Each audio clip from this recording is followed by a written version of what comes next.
Yeah, we don't want to talk about it.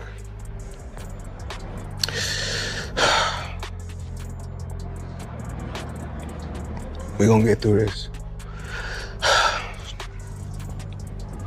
We are stepping into a story that opens with pure tension and uncertainty, and from the very first second you can feel that something major is about to unfold.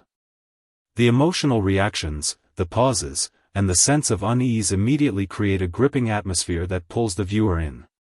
This opening works brilliantly because it doesn't waste time, it introduces conflict right away and sets a serious tone. The mention of a financial crisis connected to powerful names instantly raises the stakes. It feels less like ordinary news and more like the beginning of a dramatic unraveling. What makes this intro so effective is the suspense it creates around what exactly has gone wrong. The audience is left with immediate questions and a strong desire to know more. It is the perfect hook for a story built on pressure, reputation, and uncertainty. Anybody know about business, you don't keep that type of money in just regular account. So I had to wire the money from somewhere. Okay. So I wired the money to the account, and when I wired it to the account, I went straight to the bank. I go to the bank myself to make sure shit get done. Because the thing is this, I can't make all the money unless somebody else do all the digging. As we move deeper into the story, the focus shifts from the headline shock to the personal impact behind it. This part adds real emotional weight by showing how the pressure is beginning to affect the central figure on a deeper level. Discussions of financial control, money transfers, and internal strain make the story feel more grounded and believable. The contrast between public image and private struggle becomes increasingly visible here. This is where the audience starts to sense that the issue is not just legal or financial, but personal as well. The tension rises because the carefully built image of power and dominance now appears to be cracking. It gives the narrative depth and keeps the viewer emotionally invested. The story begins to feel less like rumor and more like an unfolding reality.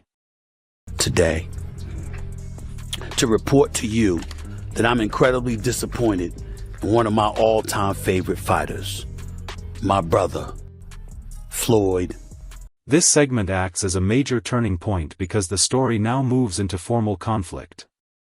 Contract details and deal structures begin to surface, transforming the situation into something far more serious. The disagreement over what was promised versus what is now being claimed creates strong narrative tension. It is this shift from emotion to documented dispute that gives the story credibility and force. The involvement of major business entities makes the stakes feel much higher. Suddenly, this is no longer about speculation, it becomes a matter of obligations and consequences. The viewer starts to understand that this conflict has legal dimensions that cannot simply be brushed aside. This moment is where suspense deepens into structured drama. The fear is one of the places that they talked about. So we don't know if it's 100% going to be there. And this is not actually a fight, it's an exhibition. Now the story truly escalates as the breach is described in direct and authoritative terms. This is the point where the tension becomes sharp and unavoidable. Clear statements about violations and looming financial penalties create a sense of immediate danger. The scale of the potential losses adds significant impact, making the audience realize just how serious the situation could become. This segment works so well because it turns possibility into consequence. The narrative now carries the weight of accountability and risk. The viewer can feel that the situation may have crossed a line from conflict into crisis. It raises the suspense by suggesting that the fallout could be massive and long-lasting.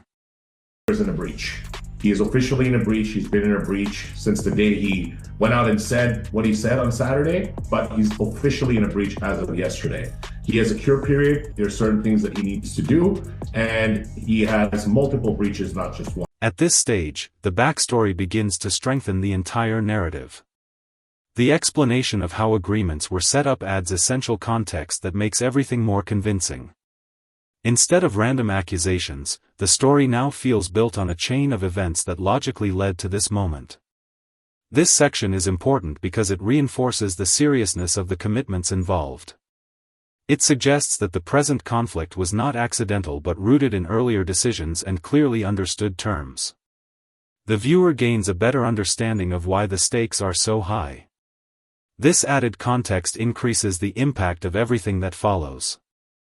It gives the story a sense of structure and progression. Professional fight, not as an exhibition. It was never booked as an exhibition, which makes sense because Netflix got behind it, and I would assume that they would not want an exhibition. We said the other day, I think it was actually yesterday, we said that this fight has to be a real fight and not an exhibition because one, Netflix is involved, two, Manny Pacquiao wants. Here the financial complexity of the situation takes center stage and adds another layer of suspense. Multiple agreements, advance payments, and overlapping obligations begin to paint a picture of significant risk. This is the point where the scale of the commitments becomes fully visible. The audience starts to realize that the issue may be far bigger than a single disagreement. Every new detail adds to the sense of pressure building from all sides. The narrative feels increasingly complicated, which makes it more compelling. This part is especially powerful because it transforms the story into a web of commitments and consequences. The suspense now comes from wondering how such a structure can possibly hold. He feels it's an exhibition and not a real fight. Is that what he's feeling? But he signed a real fight. So it's for sure. Yes, the contract we signed is a real fight. Real fight, okay. Yeah, because I know he said I want to fight an exhibition. no exhibition. It's either real fight or not. This section intensifies the narrative by introducing evidence that makes the dispute feel far more concrete. References to documents, signatures, and records create a strong sense of legitimacy. The story now feels less like opinion and more like a case backed by verifiable material. This is a crucial moment because it reduces uncertainty and increases the perception of inevitability. The viewer begins to feel that there may be little room left for denial or reversal.